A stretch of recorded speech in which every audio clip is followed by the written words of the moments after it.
तुम्हें class learn with Shilpa.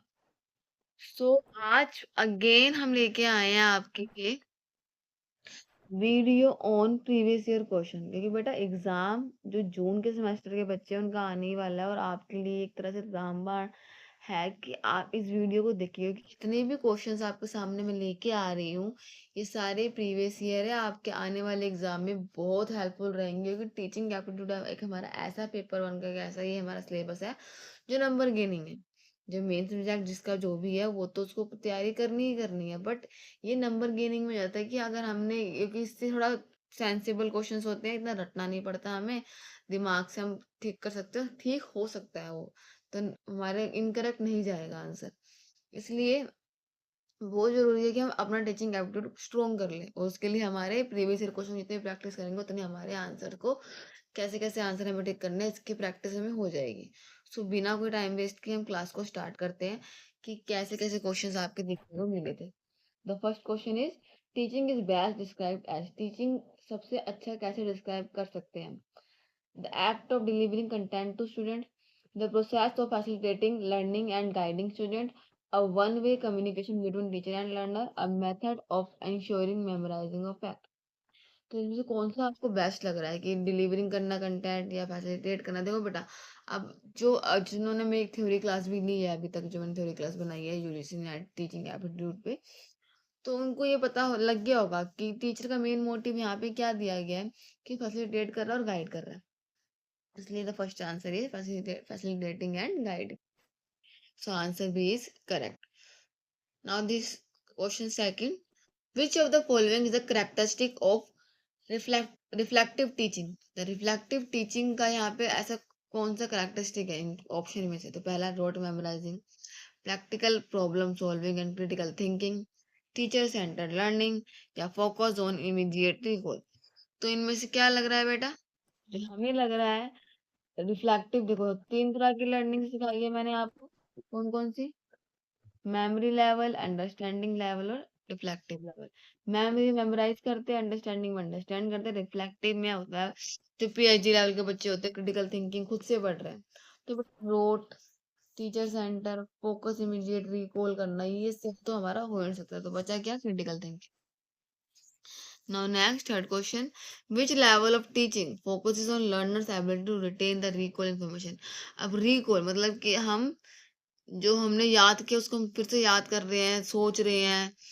अच्छा ma'am ने ये बताया था A for apple B for ball होता है, हम भूल गए, छोटा बच्चा तो बेटा भूल जाएंगे ना उसको, इसको हम बार बार रटवाएंगे तो उनको याद आएगा, तो वो रिकॉल करेंगे।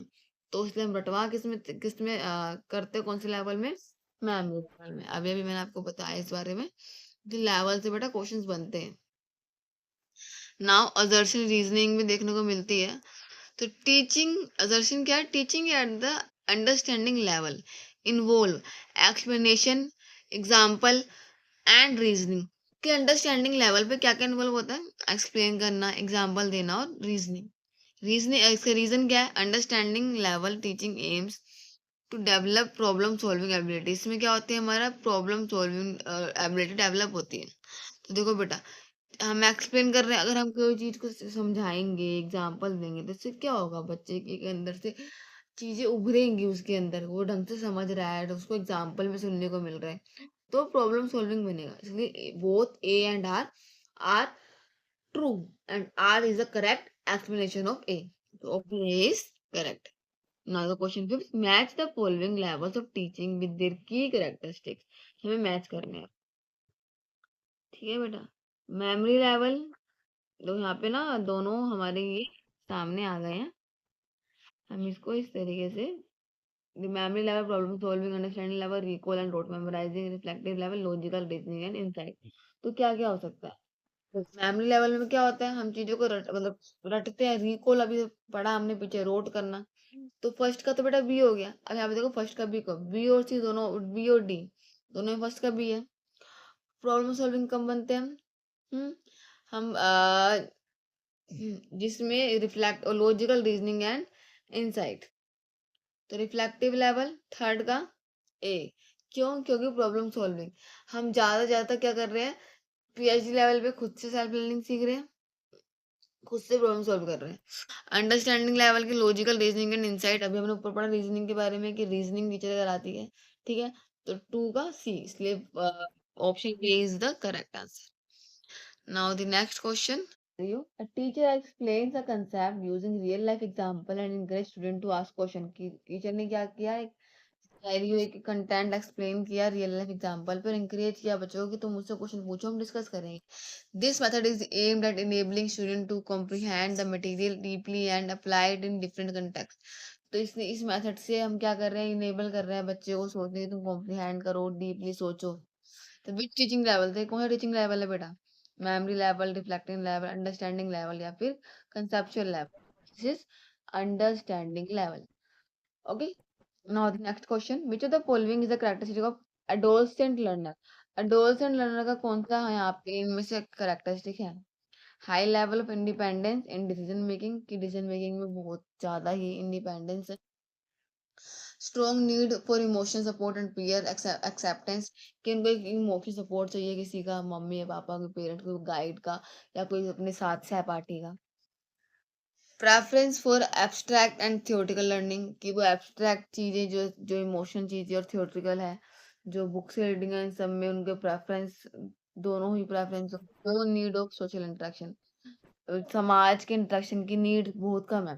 तो बेटा देखो, एडोलसेंट क्या होता है, हमारा ऐसी स्टेज होती है like after after 12 of year, है ना, ये एडोलसेंस में आ जाता है हमारा, टीनेज से पहले, मतलब टीनेज मान लो, हाँ टीनेज। तो इसमें बेटा क्या चाहिए होता है बच्चों को, ज्यादा ज्यादा चाहिए इमोशनल सपोर्ट चाहिए। बच्चे इस टाइम पे ज्यादा डिस्टर्ब होते हैं, स्कूल से, फ्रेंड से, टीचर से, हर चीज से थोड़ा डिस्टर्ब रहते हैं, तो उनको चाहिए होता है कुछ उनको समझे, और सोचता है मैं कोई समझता ही नहीं। इसलिए option B is the correct answer. Now question 8, which cognitive characteristic is most common among adolescent learner? Cognitive characteristic में से कौन सा मोस्ट कॉमन है adolescent में?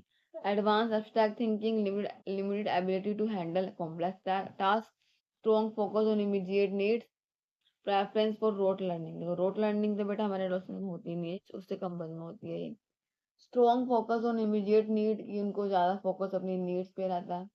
Limited ability to handle complex task, कम एबिलिटी के साथ अंदर टास्क हैंडल करने में। या फिर एडवांस एब्स्ट्रैक्ट थिंकिंग, तो बेटा हाँ उनकी एब्स्ट्रैक्ट थिंकिंग एडवांस रहती है।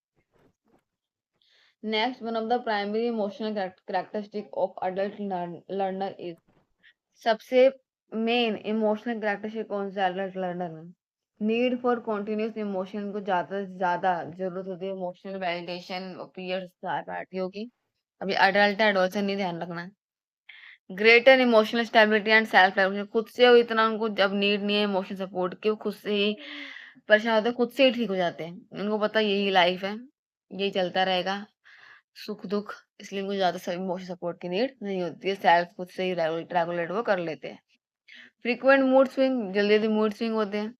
डिपेंडेंस एंड गाइडेंस, उन्हें गाइडेंस चाहिए होती है किसी की। Highly dependent on teacher led emotional support, या फिर उनको बहुत ज्यादा ही टीचर वगैरह की सपोर्ट चाहिए होती है। तो बेटा देखो, अडल्ट है, अडल्ट को इतनी चीजें नहीं चाहिए होती है, उनको उनके अंदर इमोशनल सपोर्ट खुद से ही समझ जाते हैं वो, कि आज कुछ ऐसा हुआ है, अब मैं मेहनत करूंगा तो सब कुछ ठीक हो जाएगा। ये option B is the correct answer.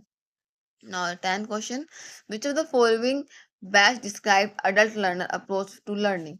इनमें से कौन सा ऐसा बेस्ट है जो अडल्ट लर्नर के लिए सही लग रहा है हमें describe? They prefer learning based on abstract theory, या एब्स्ट्रैक्ट थ्योरी की लर्निंग प्रेफर करते हैं। They want learning to be practical and relevant to their life, सोचते हैं कि हमारे लाइफ से रेलिवेंट करें। देखते हैं ना कितनी ऐसी आजकल वेब सीरीज आती है जो मिडिल क्लास दिखा रहे हैं, क्यों? ताकि मिडिल क्लास लोग रेलिवेंट करें अपने साथ और उसको ज्यादा देखें। They often require more guidance than adolescent, इनको ज्यादा गाइडेंस चाहिए होती है एडोलसेंट के मुकाबले। They prefer repetitive rote learning, देखो रोट लर्निंग अडल्ट को चाहिए ही नहीं। दूसरा, ज्यादा गाइडेंस भी नहीं चाहिए, तो सी और डी तो कट गया। एब्स्ट्रैक्ट थ्योरी भी बेटा एडोलसेंस में आती है, अडल्ट में नहीं आती, तो बचा क्या option B, they want learning to be practical and relevant to their life. So these are the 10 question that can help you for your exam, जो तुम्हारे हेल्प एग्जाम में तुम्हारी हेल्प कर सकते हैं। आई होप इनमें से कुछ ऐसा हो जो तुम्हारे एग्जाम में देखने को मिले। आपको एक रिवीजन ले लेते हैं लेवल्स की, अगर आप भूल गए हो लर्नर्स लेवल के बारे में, जो हमने क्वेश्चंस पढ़ी थी कि एक रिवीजन। मेमोरी लेवल ध्यान है, रिकॉल और रोड मेमोराइजिंग, कुछ भी ऐसे दिखे मतलब वही उसका आंसर ठीक रहेगा। अंडरस्टैंडिंग लेवल, एक्सप्लेनेशन, ज्यादा से ज्यादा एक्सप्लेन करना, रीजनिंग करना, बच्चों की एग्जाम्पल देना, कॉम्प्रिहेंशन। रिफ्लेक्टिव लेवल में क्या होता है बेटा, क्रिटिकल थिंकिंग, ज्यादा से ज्यादा बच्चों की क्रिटिकल थिंकिंग बढ़े, प्रॉब्लम सॉल्विंग बने, वो क्रिएटिविटी लाए वो। एडोल्सेंट लर्नर, पीयर एक्सेप्टेंस, उनको सहपाठी का साथ मिले।